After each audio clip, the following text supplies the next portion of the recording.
Hello mga Inyans, no? Papawin natin ng North Caloocan. Galing tayo dito sa minor NAIA Arrival Terminal 3, no? Cebu Pacific, no? At tingnan natin kung ilang kilometro pa lang dito sa airport to North Caloocan gamit si Honda Beat. Okay, Inyans, tara tingnan natin yung So, yung natin, kumukurap-kurap na pa tayo mamaya, pagas tayo mamaya. Bali mo yan yung 36,814 yung kilometers. Tingnan natin yan kung ilang from dito sa North sa may airport ng Terminal 3 to North Caloocan, kung ilang kilometro. Kami estimate yan yung airport. Ano yan ayan.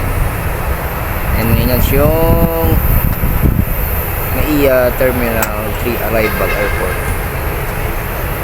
And yan punta tayo ng North Caloocan. Tara.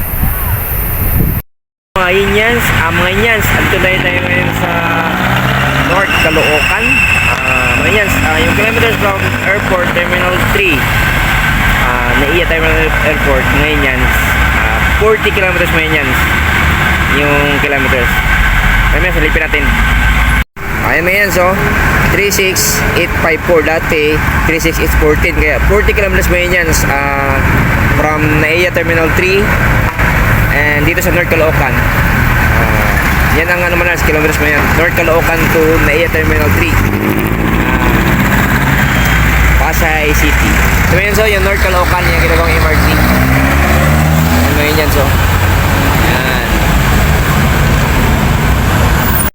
Ang kilometer ng North Caloocan from galing sa airport dito sa North Caloocan, 40 kilometers mo yan. Okay mga yan, salamat sa panood. God bless you everyone. More power, keep safe. Sana nasa mabuting kalagayan. Bye bye mga Inyans.